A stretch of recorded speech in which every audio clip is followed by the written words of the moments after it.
Good evening, everybody. Today is the 15th of August, as according to the old calendar. I am, of course, Reader Lazar. Um, Today's video episode is I guess, a special one? Huh, wait. Ah. I appear to have done goo. Hello and welcome to St Margarete of Antioch. Oh, okay, wait, no, this is something that I do want to show. Right, so last week we did there was basically a pilgrimage, and, I recorded this 4-minute clip, so I will... Hello and welcome to St Margarete of Antioch, small church in Oxfordshire. I think this place is called Bilsey or something like that. I think it's Binsley, but yeah. Anyway, this is the door you come through. While I'm waiting for the others to come, I figured I'd just quickly show off the church. Just because I think that's something that doesn't really get done too much. As you can see, this is a very Western church, so it does have pews along both sides. Gotta laugh because any good Orthodox Christian is obviously a pure classed. Anyway. What is presumably some sort of confession booth. I've always thought this was a baptismal font. And what looks to be potentially a piano. Stained glass windows, pretty standard for Western churches. So, as there was no Saturday liturgy at St Lazarus today, me and a couple of others have arranged to basically come here to... Ultimately, it was just me and one other person, and I will show some of his photos when I figure out what actually has happened to them. But anyway. venerate St Frideswide's well, and I think one of them wants to collect some holy water, but anyway, St Frideswide is one of my personal favourite saints. So, being able to go to her well and say prayers, but we'll talk more about that once the video's done. So I figured, hey, while I'm waiting for others to come, I would do a quick tour, because very interestingly enough, there are two Orthodox icons in here. So the first one is this icon here of the Theotokos. I've definitely seen... I'm not sure, given that the writing is in Greek, I do think that is a Orthodox icon. That is right next to one of the pulpit things.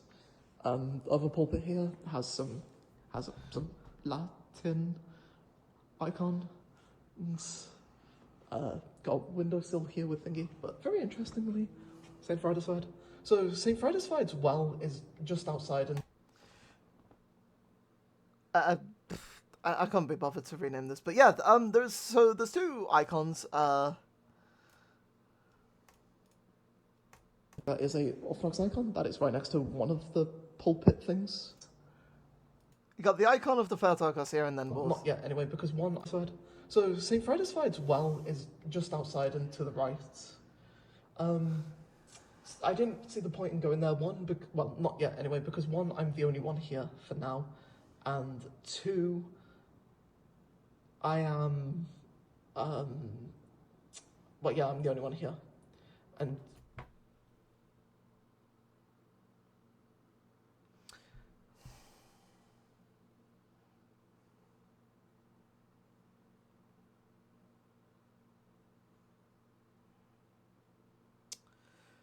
oh, wait, sorry. Yeah, no, but yeah, I decided I didn't want to go to the well without anybody without the others showing up, so I waited in the church. also too, there's already someone else there. Oh yeah, and there was I think the other lad that was with me said that they were Catholic or something because he actually spoke with them. And I figured, hey, I don't really want to interrupt and start, like, Byzantine chanting, attempting to Byzantine chant the Troparion for St. Frideswide. And, if any of you remember, this is pretty much the same this is pretty much the same icon that I would have used in my introductory. It's not pretty much. It is the same icon. And I presume they also got it from St. Nicholas's, or whoever brought it and then gave it to them, or if it was a gift, I do not know, but yeah. The same icon. Video back when I first started this channel back in January. One of the good things about these places is that these wells are preserved. I think sometimes when we do cover saints of Great Britain and Ireland on our day-to-day videos, you will learn, shall we say, that there are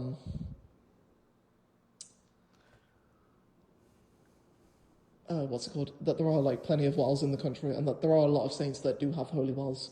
St Canelm's well is like 10 minutes away from St Lazarus, and there's a church dedicated to him.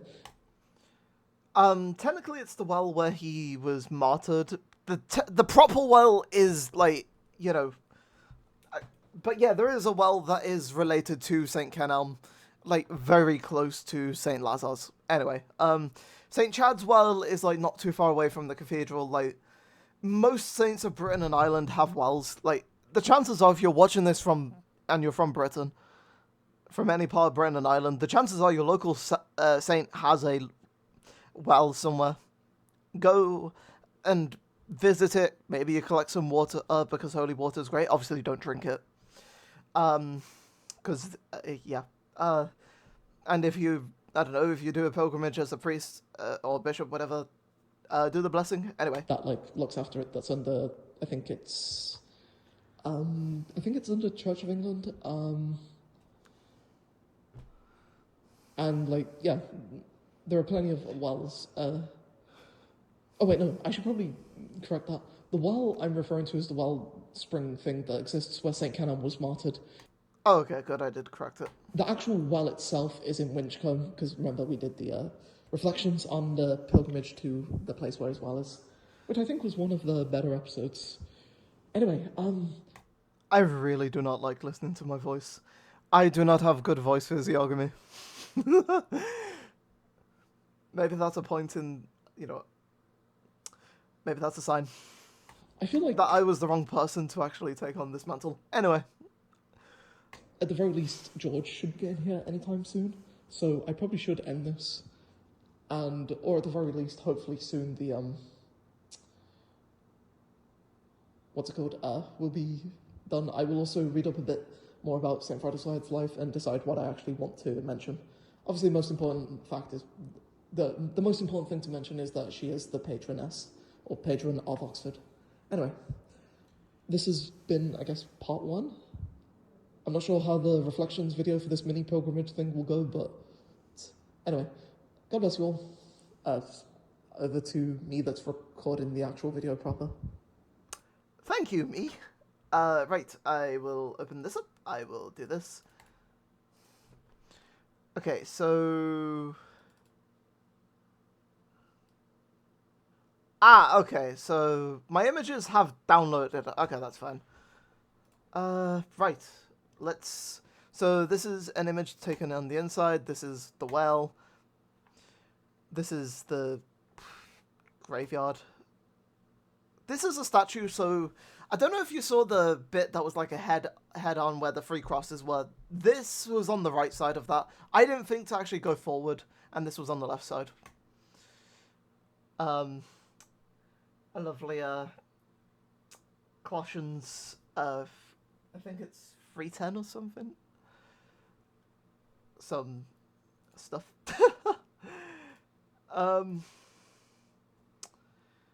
This is... So, the statues, one is on the right, the one's on the left. And that is... Oh yeah, because I don't really mind showing off my thingy. Okay, wait. That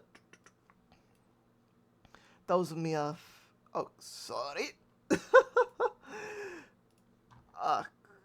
We have done goofed, but you know what? This is a more laid back episode, so I'm actually going to allow it. Anyway,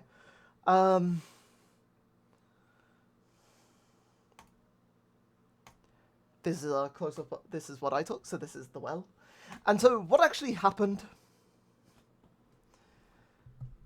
was we read prayers to St Frideswide. So we read this prayers. So as you can see, I pretty much read all of this quite quietly. We then read this because I was still the family was still there, and we kept it quiet. We then did an Akafist to the Theotokos, which was nice. So we read it was in the Jordanville prayer book, the Akafist to the Theotokos that's in the Jordanville prayer book. I think it's Akafist to our Most Holy Lady Theotokos, which is on 290.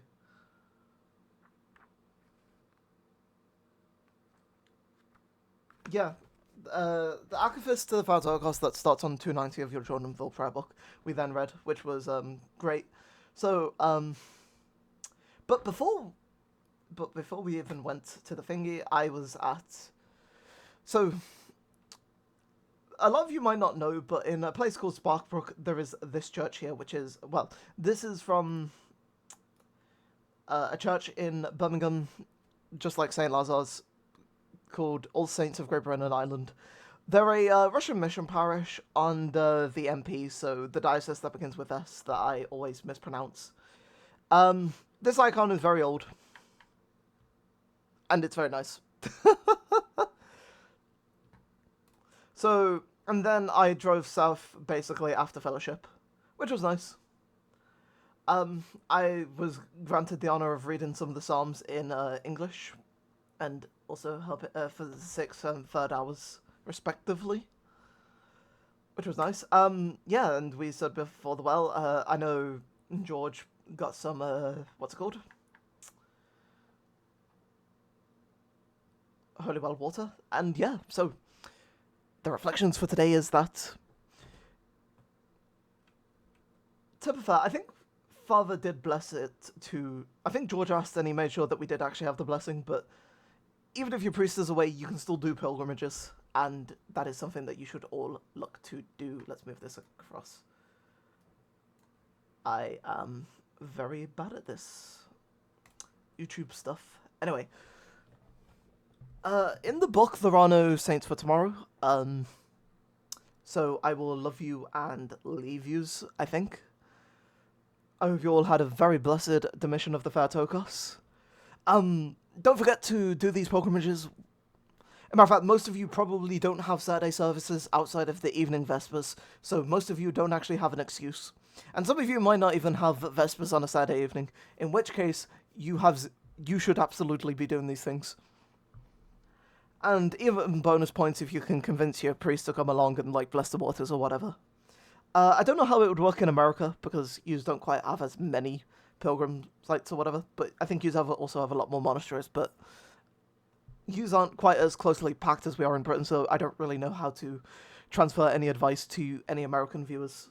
Anyway, I've been Rita Lazar. Much love to you all. God bless you all, and amen.